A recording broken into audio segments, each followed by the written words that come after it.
মানুষ তার স্বপ্নের সমান বড়। আমাদের সবার জীবনেই আছে নির্দিষ্ট কিছু স্বপ্ন, আশা এবং আকাঙ্ক্ষা। কিন্তু আমরা আসলে আমাদের এই স্বপ্নটা নিয়ে কতটুকু সচেতন? স্বপ্ন হচ্ছে এক ধরনের অনুভূতি যা আমাদেরকে জাগিয়ে রাখে, কিন্তু আমাদের এই স্বপ্ন পূরণের জন্য যে জিনিসটা সব থেকে বেশি দরকার সেটা হচ্ছে এই স্বপ্ন পূরণের লক্ষ্যে একটা লক্ষ্য নির্ধারণ, একটা রোডম্যাপ তৈরি করা। আজকে আমি খুবই সাধারণভাবে খেলার ছলে কিভাবে আমরা আমাদের জীবনের স্বপ্নগুলোর লক্ষ্য নির্ধারণ করতে পারি সেই টেকনিক আপনাদেরকে বলবো। যেমন ইংরেজিতে একটি শব্দ আছে স্পোর্ট, SPORT, যার বাংলা অর্থ খেলা। স্পোর্টের S ফর স্পেসিফিক। আপনি যেই ব্যাপারে স্বপ্ন দেখছেন বা আপনার যে কাজটা শেষ করার চেষ্টা আপনি করছেন সেটা কখন, কিভাবে, কার সাথে হবে সেটা স্পেসিফিক একটা রোড ম্যাপ তৈরি করা। যেমন হতে পারে আপনি পাবলিক স্পিকিংয়ে খুব ভয় পান, সামনের সপ্তাহে হয়তো আপনার ভার্সিটিতে কোনো প্রেজেন্টেশন আছে, কিন্তু আপনি বুঝে উঠতে পারছেন না যে আপনি কিভাবে সেটা মোকাবেলা করবেন। সেই জায়গা থেকে যদি আপনি এভাবে চিন্তা করেন ব্যাপারটা, যে আমি আগামী সোমবার আমার ইংরেজি প্রেজেন্টেশনে শান্তভাবে আমার টিমের সাথে প্রেজেন্টেশন দেব, এই লক্ষ্য নির্ধারণ করলে আমরা যদি আমাদের কাজটাতে বা আমাদের চিন্তাটা স্পেসিফিকলি করি তাহলে আমাদের সেই কাজটা করা অনেক বেশি সহজ হয়ে যায়। তারপর P ফর পজিটিভ। সবসময় ইতিবাচক চিন্তা করার চেষ্টা করুন।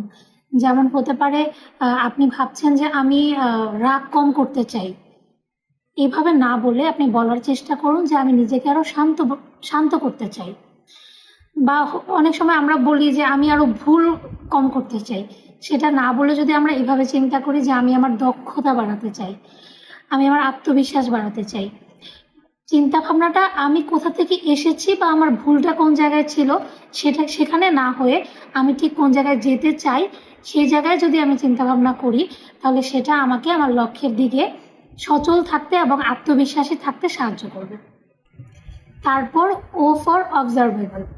আপনি লক্ষ্য পূরণের উদ্দেশ্যে যে কাজ করা শুরু করেছেন বা চেষ্টা করছেন সেটা যাতে দৃশ্যমান হয় আপনার নিজের কাছে কিংবা আপনার আশেপাশে কারো কাছে। যেমন আমি কথা বলছিলাম প্রেজেন্টেশন নিয়ে, যে আগামী সোমবার আমার ইংলিশ কোর্সে আমি একটা প্রেজেন্টেশন দিব, এবং সেটা কিভাবে দিব সেটা হয়তো আমার মাথায় ঘুরতেছে যে আমি এই কথা বলবো ওই কথা বলবো, কিন্তু আমি যদি আয়নার সামনে দাঁড়িয়ে সেটা প্র্যাকটিস করা শুরু করে দেই তাহলে সে চর্চার মাধ্যমেই আমি এই কাজটাতে আরো বেশি দক্ষতা অর্জন করতে পারবো।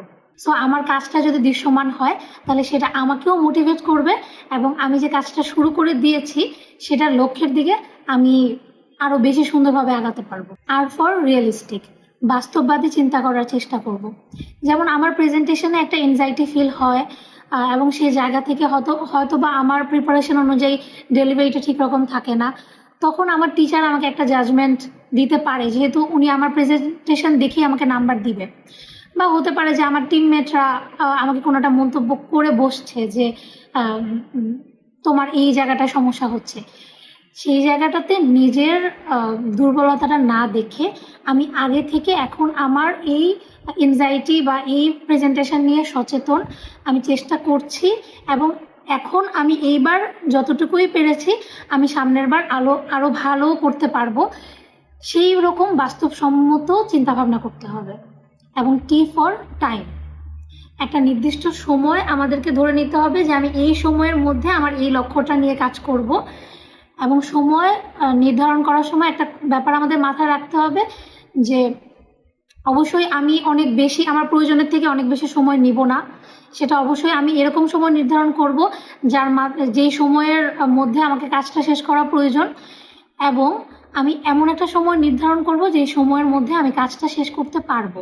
খুব তাড়াহুড়া করব না, নিজের উপর খুব বেশি চাপ প্রয়োগ করব না, এমন একটা সময় এমন একটা পরিকল্পনা নির্ধারণ করব যেটা আমাকে আমার নির্দিষ্ট লক্ষ্যের দিকে খুবই স্বাভাবিকভাবে এগিয়ে যেতে সাহায্য করবে, কিন্তু আমার উপর খুব একটা মানসিক চাপ বা প্রেশার দিয়ে নয়।